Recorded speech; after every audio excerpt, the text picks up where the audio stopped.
ഇറാനിൽ ഭരണകൂടത്തിനെതിരായ ജനകീയ പ്രക്ഷോഭം അത്യന്തം രൂക്ഷമായിരിക്കുന്ന സാഹചര്യത്തിൽ ലോകം ഉറ്റുനോക്കുന്ന പ്രധാന വാർത്തകളിലേക്ക്. ഇറാനിലെ തെരുവുകൾ പ്രക്ഷോഭകരുടെ ചോരയാൽ ചുവക്കുന്നു എന്ന ഞെട്ടിക്കുന്ന വിവരങ്ങളാണ് പുറത്തുവരുന്നത്. ഇതുവരെ 3000-ലധികം ആളുകൾ കൊല്ലപ്പെട്ടതായും 10,000-കണക്കിന് ആളുകളെ ഭരണകൂടം തടവിലാക്കിയതായും റിപ്പോർട്ടുകൾ സൂചിപ്പിക്കുന്നു.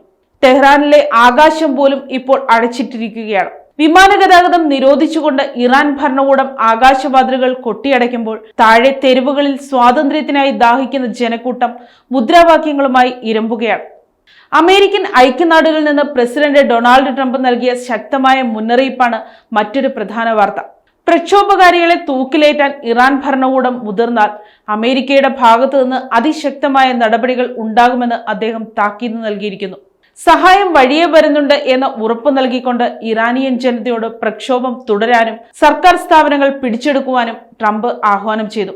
എന്നാൽ ഈ പ്രസ്താവനയെ ഇറാൻ അതിരൂക്ഷമായി വിമർശിച്ചു. തങ്ങളുടെ ആഭ്യന്തര കാര്യങ്ങളിൽ ഇടപെട്ട് അക്രമം അഴിച്ചുവിടാനാണ് അമേരിക്ക ശ്രമിക്കുന്നതെന്ന് ഇറാൻ വിദേശകാര്യ മന്ത്രാലയം കുറ്റപ്പെടുത്തി. ഇതിനിടയിൽ ആശയവിനിമയ സംവിധാനങ്ങൾ തകരാറിലായ ഇറാനിലെ ജനങ്ങൾക്ക് ആശ്വാസമായി ഇലോൺ മസ്കിന്റെ സ്റ്റാർലിങ്ക് സേവനം സൗജന്യമായി ലഭ്യമാക്കിയിരിക്കുന്നു. ഇന്റർനെറ്റ് വിച്ഛേദിക്കപ്പെട്ട സാഹചര്യത്തിൽ പുറം ലോകവുമായി ബന്ധപ്പെടാൻ ഇത് ഇറാനിയൻ ജനതയ്ക്ക് വലിയൊരു ആശ്വാസമായി തീർന്നിരിക്കുകയാണ്. സ്ഥിതിഗതികൾ ഗുരുതരമായതോടെ ഇറാനിലുള്ള തങ്ങളുടെ പൗരന്മാരോട് ജാഗ്രത പാലിക്കണമെന്നും എത്രയും വേഗം രാജ്യം വിടാനും ഇന്ത്യ ഉൾപ്പെടെയുള്ള വിവിധ രാഷ്ട്രങ്ങൾ നിർദ്ദേശം നൽകി.